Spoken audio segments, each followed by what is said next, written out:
What's up? What's up? How's everyone doing out there this evening? Hopefully, you are having a good Saturday night. In case you don't know, I'm Lee Black. I am the host of Real Talk for Real Men. I also am the main voice of TFG Ratchet. And so I wanted to kind of come out, first of all, and thank everyone for being supportive of my two channels. I truly, truly appreciate it.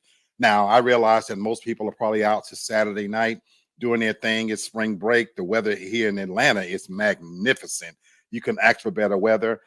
So we are on spring break. My show, Real Talk for Real Men, because why not? Parents need a break. People need a break. I'm sure for some of you, this is an opportunity to spend a little time with your children, things of that nature, and be able to enjoy it. Also, in the spirit of wellness and mental health stability. Sometimes you have to take a break from the fuckery and the foolishness, and that is what we decided to do. So I hope to see you guys back next Saturday when we do a live version of Real Talk for Real Men. We do go live every Wednesday and every Saturday. But I'm on here tonight because I wanted to kind of show some love for the support I'm getting on TFG Ratchet, particularly on a story that I did a few days ago. And I talked about how the streaming giant STARZ canceled Power Book 2. And I noticed that my story has gotten a little bit of traction. So, as much as time permits, I'm going to interact, with the people who interact with me. So, I appreciate your support. Please continue to subscribe to Real Talk for Real Men. Definitely subscribe to TFG Ratchet. Hit the notification button because, as we all know, ratchetness never takes a break. Fuckery and foolishness doesn't take vacations. And so, I'm always going to have something to talk about. With that said, I wanted to be able to respond in real time, to some of the comments and rebut some of the things that have come up. I'll tell you right off the bat, I love the interaction. I am that person that I'm an opinionated SOB. I love it when people, share their opinions, be open, be honest. I respect the shit out of that more than anything else. And I have one simple thing that I follow. We can agree to disagree without being disagreeable. So for me, it's never going to be taking it personal because, hell, we don't know each other. But let me share a couple of comments in case you haven't followed. The network giant STARZ has recently decided that they are going to cancel the show Power Book 2 Ghost.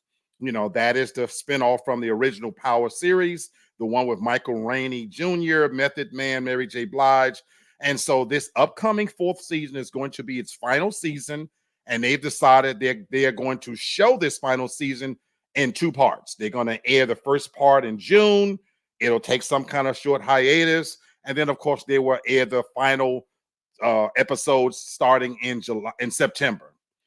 When I went on and talked about this, my objection was to the fact that STARZ does this to Black series. When you look at any of the Black series, any of the Power series that's led by primarily Black actors, Black writers, 50 Cent as executive producer, you think about P Valley and some of the others. Do your homework. They don't treat Black shows with the same respect that we see them treating other shows. And that was my objection. And I mentioned in my piece that for one, I'm out. The way I watch TV, first of all, when these shows go on break, STARZ takes forever to even decide whether they're going to renew the shows. They literally hold out to the last fucking minute, even when the show has proven that it has star power, proven that there is an audience for it, and by the way, made them a shitload of money. But still, they dangle it in front of us that we don't know if we're going to renew it or not. And even when they renew it, it takes forever to bring the show back on. And when they do bring it back on, it's almost like watching the fucking BET Awards or the Soul Train Awards. There's a shitload of intermissions in between. They'll show you one or two episodes, then take a 2-week break. You don't see that happening with white series, Curb Your Enthusiasm, The Sopranos, and I could go on and on and on. They're showed a certain level of respect that we don't see when it comes to African-American led series. You see it all the time, and that is what it fucks me up about it. What's up, Terrence? How you doing, my brother? Terrence said they will do the same thing. They do the same thing to the BMF show. As soon as you get into it and you're watching one or two episodes, it goes on a fucking 2, sometimes 3-week break. And in case people don't understand marketing, and for the record, I'm an educated motherfucker and my background is in business. It's marketing. It's strategic marketing in a sense to keep you glued, keep you paying for their service. But also, what they do is they stretch it out because TV has ratings periods.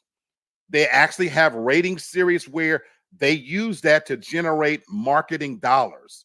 And that's what blows my stack is that we're good to make money off of our backs because they know they've got the black audience tuned in. Like Terrence is alluding to, we're gonna support BMF. We're gonna support Power. We're gonna support P Valley. But knowing that, it's just like they do in politics. They take the black fandom for granted. The same way in politics, and the Democrats have taken the black vote for granted for the fucking last 100 years. And I hate that they're doing that. And with all of the choices we have on TV now, I'm not going to be held captive to watch it when you say it's okay. I never said that I wouldn't finish watching a series. I'm vested in it. I want to know what happens to the characters. But what I'm not going to do is you're not going to have me tuning in just when you say so that you can take advantage of my viewership and get dollars off of it. And then at the same time, treat me like I'm a fucking redhead stepchild. We're not going to do that. I'll wait till the fucking whole thing airs. And if that takes when it finishes in November, that's fine. I'll go back and I'll watch the final season. I got better shit to do. See, I'm one of those people that I believe in exercising my right for choices. I'm not loyal to any fucking brand. Anybody who knows me knows that I'm not caught up in the whole motherfucking iPod thing. I don't do that. iPhone, I'm sorry. I change cell phones every single year because I'm not loyal to any one service provider. I walk into T-Mobile, Metro, Cricket, whoever the fuck got a free deal that's going to give me a free phone. That's all that matters to me. It's a fucking phone, people. You're not getting $1,000 out of me, $1,200. I'm not standing in no lines. I don't wear Jordans. I'm not loyal to that. I do what's best for my spending dollars. When I walk in a store, and if you don't give me the right service, I got choices. I don't whip out my phone. Ain't gonna be no picketing. So I'm gonna do the same thing here with STARZ. Fuck you. You can put it on whenever you need to. I was just telling my viewers that I'm done. Now, let me address a couple of the comments that came my way. Someone says they don't need us anymore. We've already made them rich beyond their dreams because we watched the original show. Exactly. Exactly. The original show proved that there was a market for this particular content, this particular show. And so what did they do? They came up with a spinoff. They allowed it to happen. But again, the way they treat us in terms of our viewership is not the same treatment you will see in some of the predominantly white shows. Someone else says all 50 Cent shows about selling drugs, it gets old. Like I said to that individual, that's beside the point. We're not discussing content here. And if you don't like the content, don't watch. It's always been that simple. People make a big hup to do about this, that, and the other. Fucking don't watch. Just like I'm choosing not to watch. We're not discussing the content. You missed the entire point of that. Another person says we need our own networks, bro. And someone even asks, well, what did I think was the solution? I do think the solution is that we need to own our own streaming services. That is exactly why Tyler Perry was trying to purchase BET. Because whatever else you think about Tyler Perry, he's a brilliant businessman and he understands the game. He came in under the tutelage of Oprah Winfrey and he learned the game quicker than even she did. He built his empire in a third of the time that she did. And he recognizes the power of the economic dollar and of marketing. And that's why he puts out a shitload of content so that he can build himself up and has a catalog that makes money in perpetuity. He wanted to own BET so that he would be pulling the strings, folks, so that he could treat African-American shows and content creators with the same respect that others get. It's no accident that at Tyler Perry Studios, he has sound stages named after actresses and actors that never got their respect or due. Cicely Tyson, Sidney Poitier, Angela Bassett, Denzel Washington, You think MGM and United Artists is giving these stars who they made billions off of that level of respect? Fuck no. But he is showing that level. In fact, there are B and C level African American actors that owe their employment and their livelihood to Tyler Perry. He keeps them at work with his shitload of shows on BET Plus and other networks. So I respect the shit out of that man, whether or not I like his shows or his movies. That's a whole nother conversation. Somebody else said that, hey, oh, you must have never heard of Tubi. Of course I've heard of Tubi, but that's not the point I was making here, sir. Tubi is where all fucking shows go to die. So when we weren't talking about Tubi, and it just amazes me how some people, they read, but they don't understand. But again, I welcome your opinion as well. Someone else said, no, they did the same format for the last season of Ozark. The final season was split in 2 parts. I'm not saying that it doesn't happen at all, but the point I was making is you don't see that as a normality with white shows like Ozark and the other shows I mentioned. So if they split that in 2 parts, trust and believe those actors, writers, creators, they still got the absolute pinnacle of respect. They're getting their advertising dollars. They're being paid in perpetuity. You don't think for one moment that those actors, Kevin Costner, and what that they're getting, that they'll never have to work again because of the treatment and the deals and the way that they're treated. And that just simply doesn't happen with black shows. You know, think about the show Pose. And it doesn't happen just on Stars. Think about the show Pose. And one of the head actors on there, he's had to sell his home because of the writer's strike. People are out of work and they don't get treated the same. Terrence, I appreciate what you're saying here. Let me read your comment, my brother. Terrence says there's no respect for black entertainers. They view us as only entertainers. It's a control system. They use us for money purposes only. It's a slave-run business when it comes to black entertainers. Abso-fucking-lutely. And I appreciate you for getting and understanding that.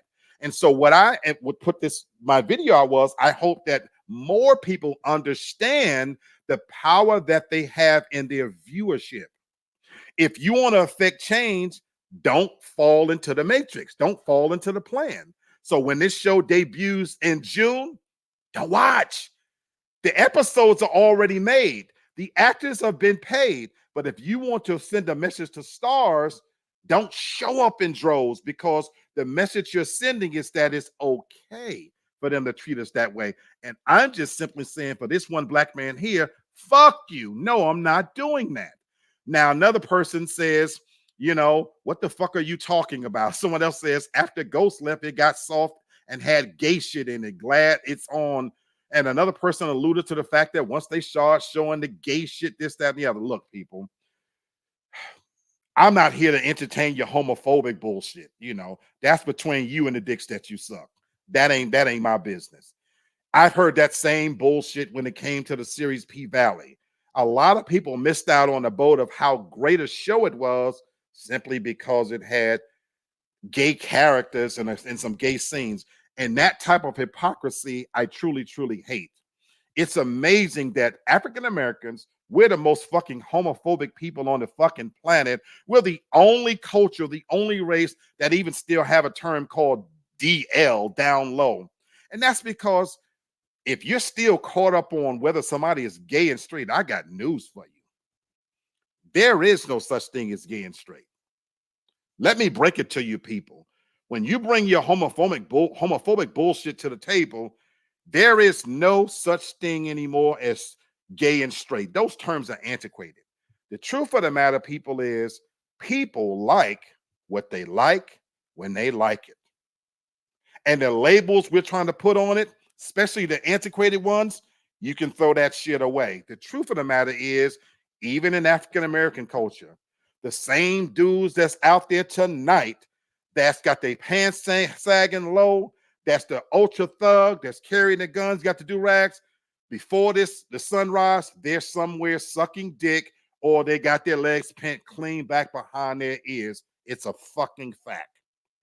You cannot look at somebody anymore and think because this person has a little feminine traits that they must be gay. Oh, and he's buff and strong, so take that shit somewhere else.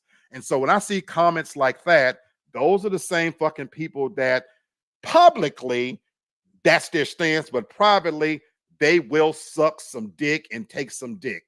So stop that shit. We're not talking about the gay content. And once again, if you don't like it, turn it off. That's fine. But that's not the point that I was talking about. Some others said this show was trash, though. That's fine.